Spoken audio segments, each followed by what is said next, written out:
So, these people that, talk mess against the prophets, against the apostles, the elders of Great Millstone, you don't have to be saved to be with Great Millstone. But you should definitely, and the way you even heard about the truth was through the men that are of the Lord. There's no denying. If you say Yahweh Bahashim Yahweh Shai, or if you know that you're a Hebrew Israelite, or if you know any of those things that directly correlate them to the apostles and elders of Great Millstone, because they had something to do with it. They actually had a part to play in that whole process of you knowing it. When you say Kwam Yasharala, yeah, we're talking about us, but hey, truth is, I say that because they're the foundation through the Spirit. Any one of the apostles, they say, oh no, we're not Apostle Paul, I'm not Paul, I don't know who I am, but I tell you what, never have I ever seen any wisdom like that, all right? Any insight directly into the things of the Most High, okay? The secret things. Deuteronomy 29:29 said the secret things belong to the Lord, belong to the us, and we follow the Lord. Paraphrasing again, all right? So I'm going to go into another scripture. This is 1 Chronicles chapter 29, verse 24, and it says, and all the princes and the mighty men and all the sons likewise of King David submitted themselves unto Solomon the king. Listen, we see here in this situation right here, which correlates, because the precept in the scriptures, like KJV, says 1 Chronicles 29:24, and the whole thing that correlates with this is to be able to listen to men.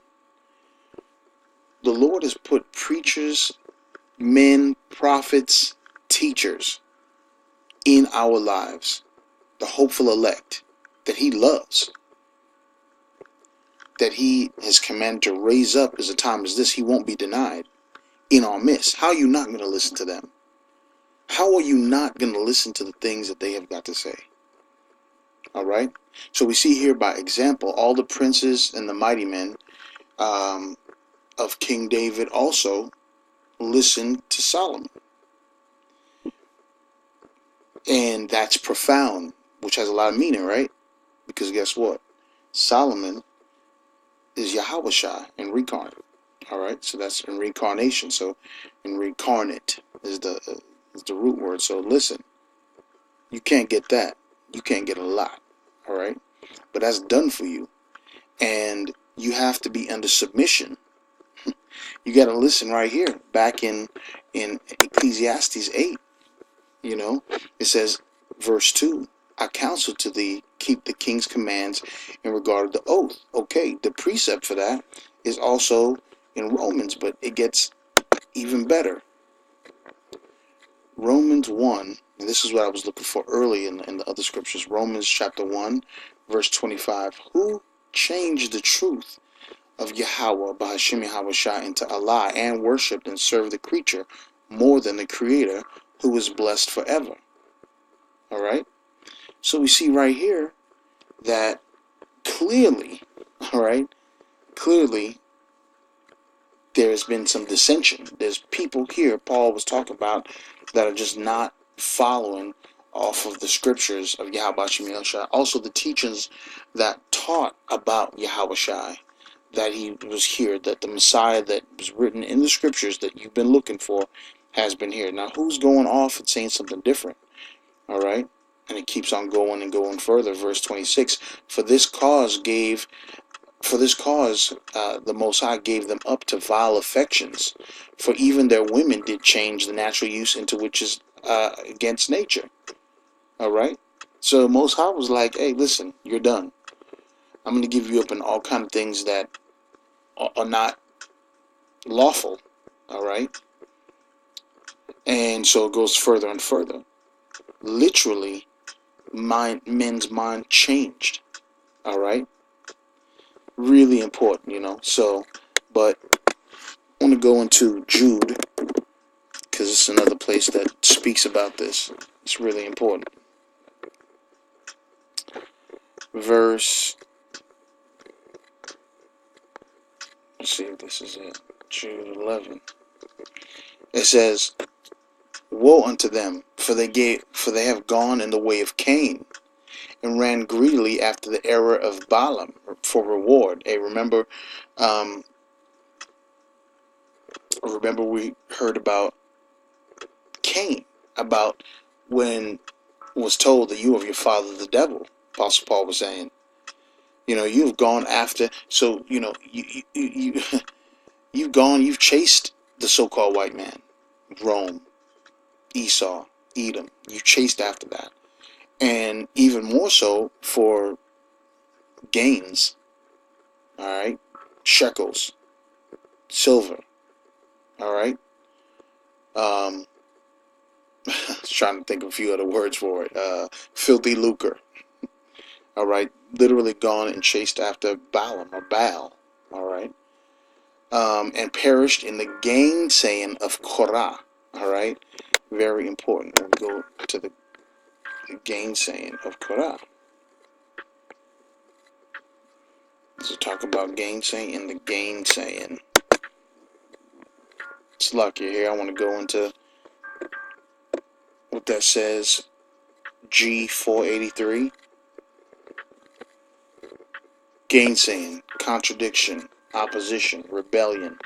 That word is antilogia.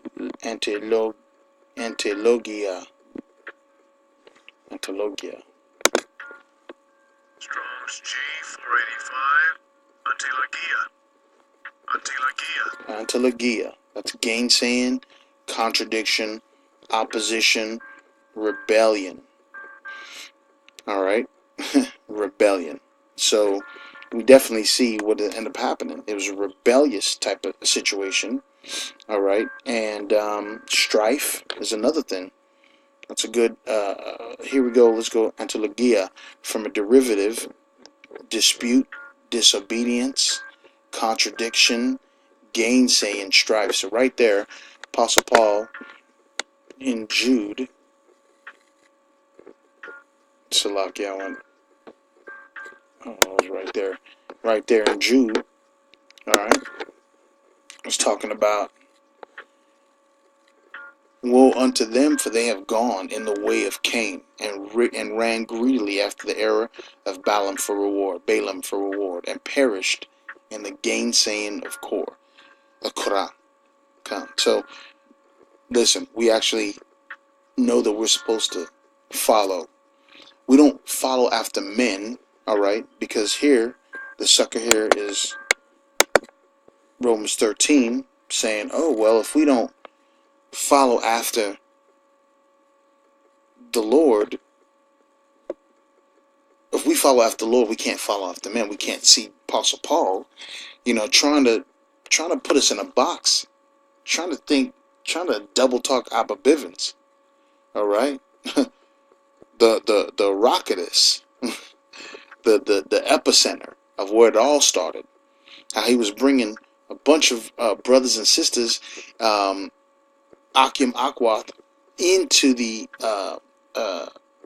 knowledge and wisdom of Yahweh Hashem Yahweh Shai, his correct name, the spelling, the tribes, who we are, and very important is to keep the statutes and commandments, because it's the obedience of us coming into our understanding of who the Lord is, and our obedience in the understanding of what our goal is, especially right now. We are in a pivotal moment that at any time anything could go down. All right, and to go and to do whatever it is that you feel like you're gonna do, you're gonna be just like Korah. All right, this man who went up against the natural order of things.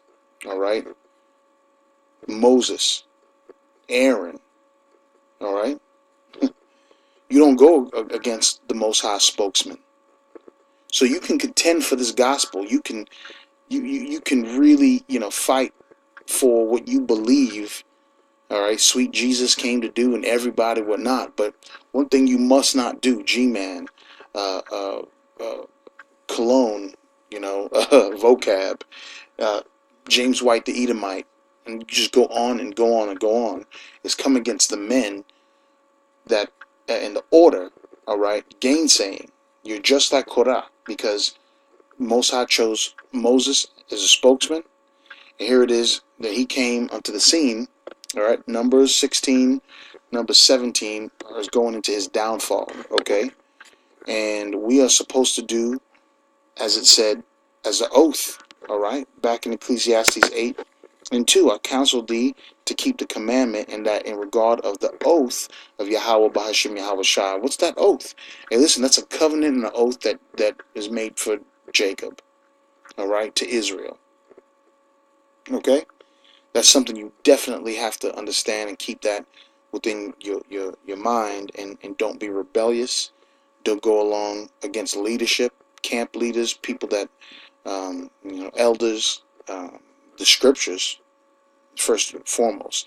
But if you don't go against these scriptures, you're definitely not going to go against the men that Yahweh Shemi Shai has put on for us to learn from during these last times, during these end days. All right. Okay. So I hope you brothers been edified. Okay. I want to say shalom.